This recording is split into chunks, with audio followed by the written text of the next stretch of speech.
Oi, gente, eu sou a Nani, sou professora de matemática do Portal e eu vim aqui fazer um videozinho de revisão de triângulo, certo?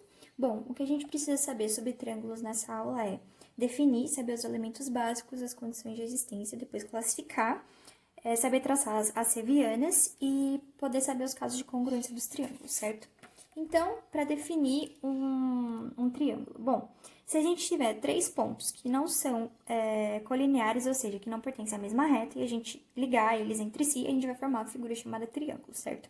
Ele é um polígono convexo, então ele vai ter vértices, que vão ser A, B e C de letra maiúscula, vão ter os lados, que vão ter o nome dos vértices que compõem esses lados, né? Por exemplo, lado AB, lado BC e lado AC. Vão ter ângulos internos, que são formados entre os lados desse triângulo, ou seja, ângulo A, B e C. Ângulos externos, que são formados do prolongamento e um dos lados, então o ângulo A', ângulo B' e ângulo C'.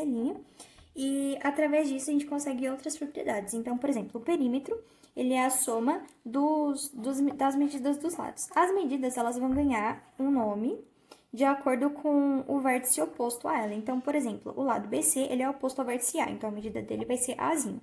A mesma coisa para os lados que tem medida Bzinho e Czinho. Então, o perímetro é a medida da soma desses lados, certo? A soma dos ângulos internos vai ser constante, vai ser igual a 180. E a soma dos ângulos externos também vai ser constante, vai ser 360, como a gente viu na aula de polígonos convexos, certo? Além disso, a gente também tem o teorema do ângulo externo, que fala que o ângulo externo vai ser a soma dos outros dois ângulos internos que não são adjacentes a ele. Então, por exemplo, o ângulo B, ele vai ser a soma dos ângulos C com o ângulo B', vai ser a soma dos ângulos C com o ângulo A. E assim com os outros ângulos também. Bom, quanto às condições de existência, né? Para um triângulo existir, não é simplesmente colocar as medidas dos seus lados e ligar, certo? A gente precisa ver algumas condições, ou seja, um lado, qualquer lado, né, do triângulo vai ter que ser menor do que a soma dos outros dois lados e maior do que a diferença deles. Então, se a gente pegar o lado A, a gente vai ter que ele vai ter que ser maior do que a soma de B mais C e vai ser menor do que a soma de B mais C e vai ter que ser maior do que a diferença de B menos C, certo? A mesma coisa para os outros lados, certo? Bom, classificando os triângulos. A classificação pode ser de acordo com lados ou de acordo com ângulos. De acordo com lados, a gente vai dividir em escaleno, isósceles e equilátero, sendo que o escaleno é o triângulo que não possui nenhum dos lados iguais entre si quanto às medidas. O isósceles é aquele que vai possuir dois lados que são iguais entre si e um que vai ser diferente. E o equilátero é aquele que vai possuir todos os seus lados iguais, sendo que o equilátero é um tipo de triângulo isósceles, porque ele também vai ter pelo menos dois lados iguais. Quanto à classificação de ângulos, a gente vai ter o acutângulo, o retângulo e o obtusângulo. O acutângulo é aquele triângulo que possui todos os seus ângulos menores do que 90 graus. O retângulo é aquele que vai possuir o ângulo de 90 graus e o obtusângulo é aquele que vai possuir um ângulo que vai ser maior do que 90 graus.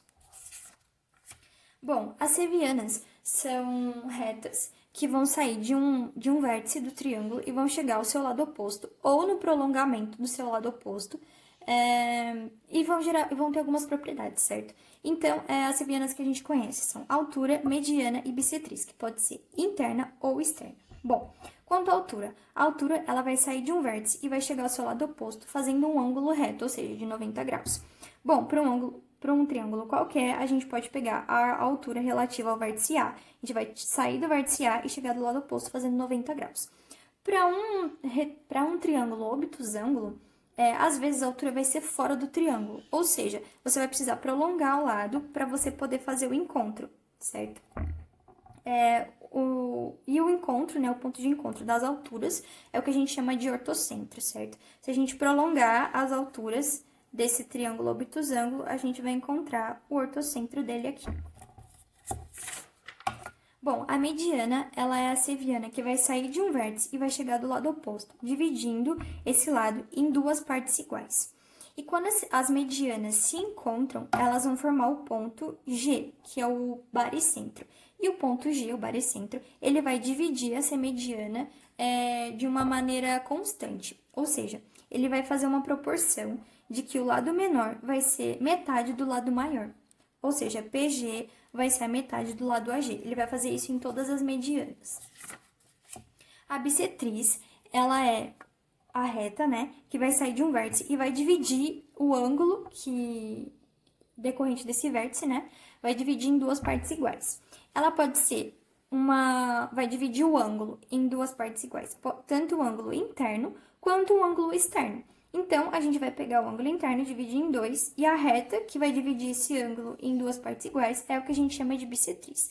Se a gente quiser fazer a bissetriz externa, ela vai ser, como o nome já fala, do ângulo externo. Então, a gente tem que achar o ângulo externo e dividir ele em duas partes iguais, certo? O encontro das bissetrizes internas vai formar um ponto chamado de incentro.